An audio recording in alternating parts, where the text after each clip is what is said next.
જય સ્વામિનારાયણ વિદ્યાર્થી મિત્રો, ધોરણ 11 કોમર્સ, વિષય આંકડાશાસ્ત્ર, ચેપ્ટર નંબર 3 મધ્યવર્તી સ્થિતિના માપો. અગાઉના વિડીયોમાં આપણે મધ્યવર્તી સ્થિતિના માપોમાં બહુલક માટે અભ્યાસ કર્યો હતો. હવે આ વિડીયોમાં આપણે બહુલક માટે આશાદિત સૂત્ર વિશે અભ્યાસ કરવાનો છે. તો જોઈશું પહેલાં કે આશાદિત સૂત્ર કોને કહે છે, આશાદિત સૂત્રની ગણતરી કેવી રીતે થશે તે અંગેની માહિતી આપણે સૌથી પહેલાં મેળવીએ. ત્યારબાદ બહુલકની આશાદિત સૂત્રની રીતે કેવી રીતે ગણતરી થાય છે એ જોઈશું. તો જો વિદ્યાર્થીઓ, આપણે જોયું કે ઘણીવાર બહુલક સ્પષ્ટ રીતે વ્યાખ્યાયિત થતું નથી. પ્રસિદ્ધ આંકડાશાસ્ત્રી કાર્લ પિયર્સને માહિતીના જુદા જુદા સમૂહો માટે અભ્યાસ પરથી મધ્યક, મધ્યસ્થ અને બહુલક વચ્ચેનો સંબંધ પ્રસ્થાપિત કરેલ છે. કે શું કહે છે કે કેટલીક વાર એવું બને છે કે આપણે બહુલકની વ્યાખ્યાયિત સ્પષ્ટ કરી શકતા નથી.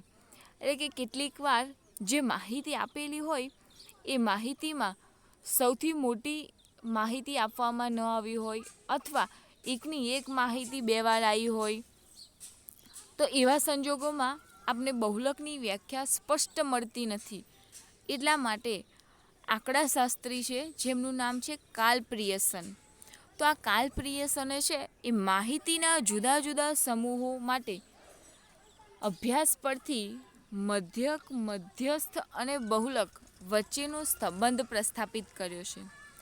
તેમના નિરીક્ષણ મુજબ સરેરાશની આસપાસ સમાન રીતે વિપરીત ન થયેલી માહિતી માટે મધ્યક અને બહુલક વચ્ચેનો તફાવત એ મધ્યક અને મધ્યસ્થના તફાવત કરતાં લગભગ 3 ગણો હોય છે. કે શું કહે છે કે એમને એવું નિરીક્ષણ કર્યું કે આપણે જે સરેરાશ લઈએ છીએ એ સરેરાશ બધાની વચ્ચે લગભગ સમાન હોતી નથી, પરંતુ મધ્યક અને બહુલક વચ્ચેનો જે તફાવત છે એ તફાવત મધ્યક અને મધ્યસ્થના તફાવત કરતાં 3 ગણો હોય છે. ત્યાર પછી જુઓ કે શું કહે છે, એટલે કે મધ્યક માઇનસ બહુલક બરાબર 3, મધ્યક માઇનસ મધ્યસ્થ. આ સંબંધનો ઉપયોગ કરીને બહુલકની કિંમત શોધવા માટે નીચેના સૂત્ર તારવવામાં આવે છે. તો સૂત્ર છે બહુલક બરાબર 3 મધ્યસ્થ માઇનસ 2 મધ્યક. એને સંકેતમાં દર્શાવીએ તો બહુલકને આપણે MO કહીએ છીએ, મધ્યસ્થને આપણે M કહીએ છીએ અને મધ્યકને આપણે X બાર કહીએ છીએ. તો એનું સૂત્ર બનશે MO બરાબર 3M માઇનસ 2X બાર વડે લખાય છે.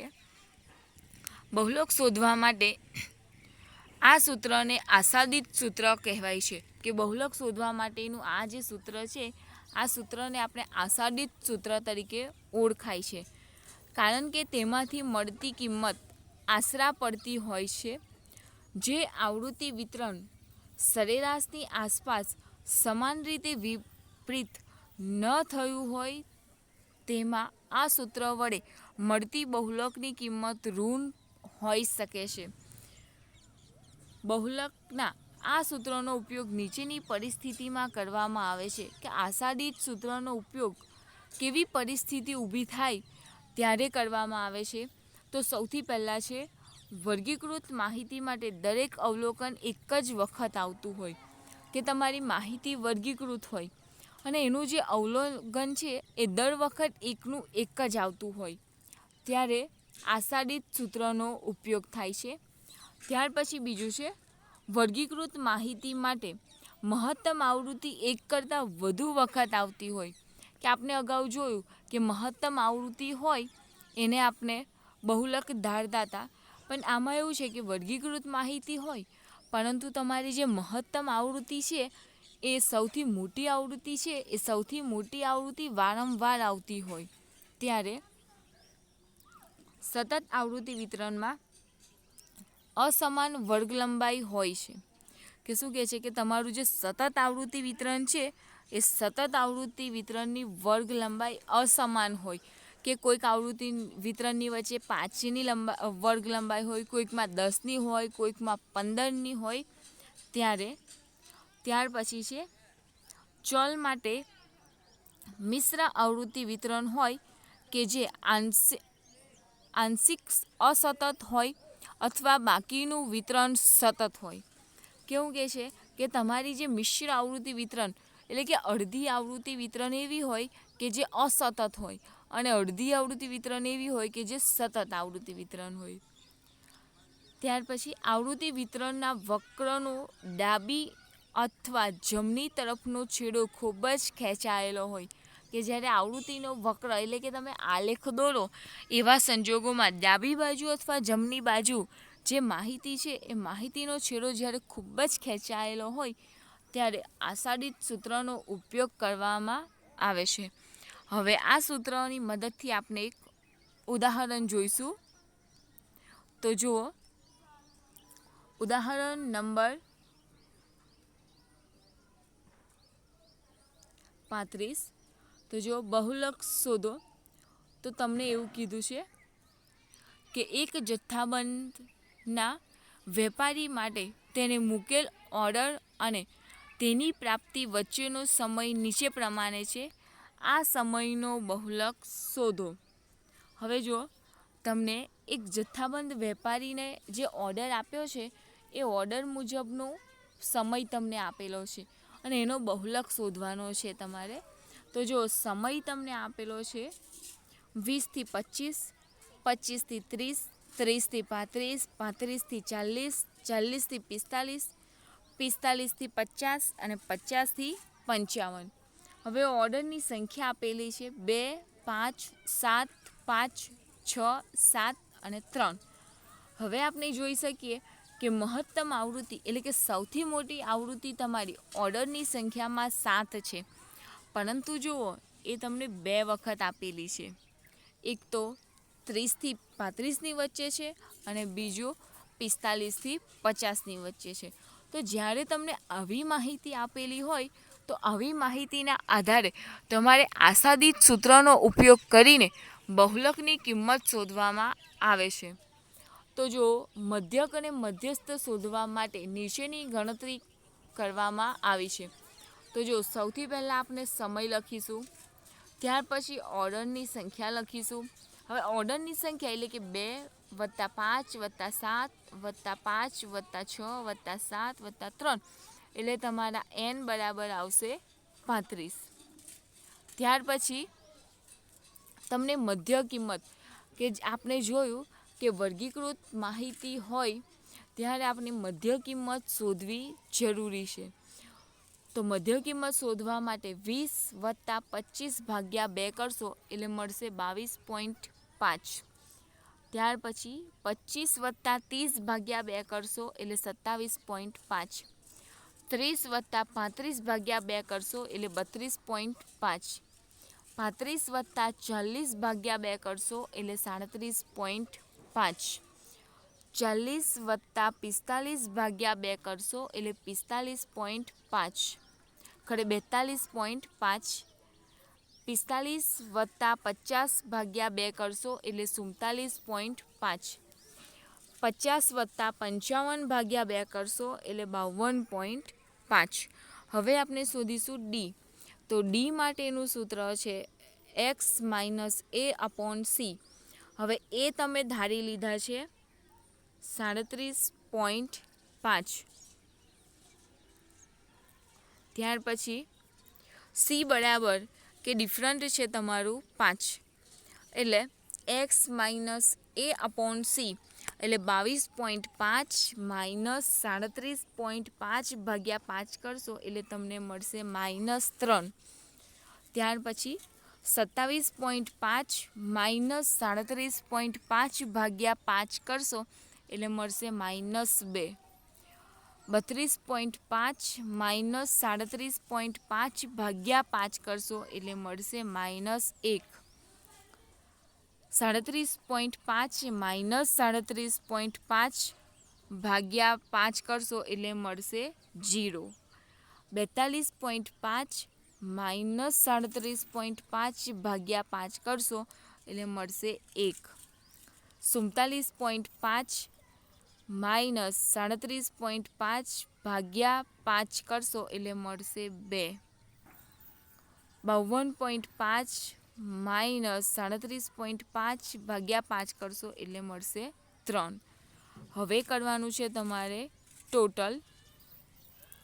તો FD એટલે કે F અને D ખાનાનું ટોટલ એટલે 2 ગુણ્યા 3 કરશો એટલે -6.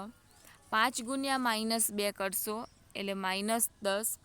7 ગુણ્યા -1 કરશો એટલે -7. 5 ગુણ્યા 0 કરશો એટલે 0. 6 ગુણ્યા 1 કરશો એટલે 6. 7 ગુણ્યા 2 કરશો એટલે 14. 3 ગુણ્યા 3 કરશો એટલે આવશે તમારા 9. આ થયું તમારું FDનું ગુણાકાર. હવે સંચયી આવૃત્તિ. હવે જો FDનો ગુણાકાર કર્યા પછી FDનું ટોટલ પ્લસ માઇનસ તમે કરશો એટલે તમને મળશે 6. જવાબ +6. હવે કરવાનું છે તમારે સંચયી આવૃત્તિ. સંચયી આવૃત્તિ એટલે કે 2 એવાના એવા જ સૌથી પહેલાં, પછી 5 વત્તા 2 કરશો એટલે આવશે તમારા 7. 7 વત્તા 7 કરશો એટલે આવશે 14. હવે 14 વત્તા 5 કરશો એટલે આવશે 19. 19 વત્તા 6 કરશો એટલે આવશે 25. 25 વત્તા 7 કરશો એટલે આવશે 32. 32 વત્તા 3 કરશો એટલે આવશે 35. એટલે જોઈ લેવાનું n બરાબર તમારા 35 થાય છે કે નથી થતું. હવે આ કોષ્ટક પરથી આપણે સૂત્રમાં કિંમત મૂકીશું. તો સૌથી પહેલાં આપણે એનો મધ્યક શોધવો પડે. એટલે જો A plus sigma FD upon n ગુણ્યા C એ ધાર્યા હતા આપણે 37.5. સિગ્મા FDનો જવાબ મળ્યો તો આપણને 6. n બરાબર હતા 35 અને C બરાબર 5. હવે 37.5 6 ગુણ્યા 5 એટલે 30 ભાગ્યા 35. 37.5 પ્લસ 30 ભાગ્યા 35 કરશો એટલે મળશે 0.8571. એટલે તમારો જવાબ થશે 37.5 પ્લસ 0.8571 એટલે આવશે 38.3571. એટલે તમારો ફાઇનલ જવાબ થશે 38.36. આ થયો આપનો મધ્યક એટલે કે x². ત્યાર પછી શોધવાનો છે મધ્યસ્થનો વર્ગ. હવે મધ્યસ્થનો વર્ગ શોધવા માટે n/2 માં અવલોકનનો વર્ગ. હવે n બરાબર છે 35 ભાગ્યા 2 અવલોકનનો વર્ગ. એટલે તમારો મધ્યસ્થનો વર્ગ થશે 17.5. તો જો 17.5ને આધારે આપણે શોધીશું એની વર્ગ આવૃત્તિ. તો સંચયી આવૃત્તિ પરથી 17મા અને 18મા અવલોકનનો વર્ગ થશે 35 થી 40. હવે L બરાબર 35, CF બરાબર એટલે કે તમારી સંચયી આવૃત્તિ 14, F બરાબર એટલે કે આવૃત્તિ 5 અને C બરાબર વર્ગ લંબાઈ 5. હવે આ માહિતીને આપણે સૂત્રમાં મૂકીશું. તો મધ્યસ્થ M બરાબર L plus n/2 minus CF upon F ગુણ્યા C. હવે L બરાબર છે 35, n/2 આપણને મળ્યા 17.5, CF બરાબર છે 14 અને F બરાબર છે 5 ગુણ્યા 5. હવે 35 17.5 માઇનસ 14 ગુણ્યા 5 ભાગ્યા 5 કરશો. આ 5 જશે, આ 5 જશે. એટલે જો આ 5 જશે, આ 5 જશે. એટલે તમારી પાસે 17.5 માઇનસ 14 કરશો એટલે મળશે 3.5. તો 35 પ્લસ 3.5 એટલે તમને મળશે 38.5. આ મળી તમને મધ્યસ્થની કિંમત. હવે આશાદિત સૂત્ર એટલે કે મધ્યક અને મધ્યસ્થનો ઉપયોગ કરીને બહુલક શોધવામાં આવે તો આશાદિત સૂત્ર છે MO બરાબર 3M - 2x². હવે એમનો જવાબ આપણને મળ્યો તો 38.5 -2 અને x² જવાબ આપણને મળ્યો છે 38.36. તો 38.5 ગુણ્યા 3 કરશો એટલે મળશે 115.5 અને 2 ગુણ્યા 38.36 કરશો એટલે મળશે 76.72. તો તમારો જવાબ થશે 115.5 - 76.72 કરશો એટલે તમને જવાબ મળશે 38.78. તો લખાશે કે ઓર્ડર અને તેના પ્રાપ્તિ વચ્ચેનો સમયનો બહુલક 38.78 કલાક છે. આ થઈ તમારી આશાદિત સૂત્રના આધારે બહુલક શોધવા માટેની કિંમત.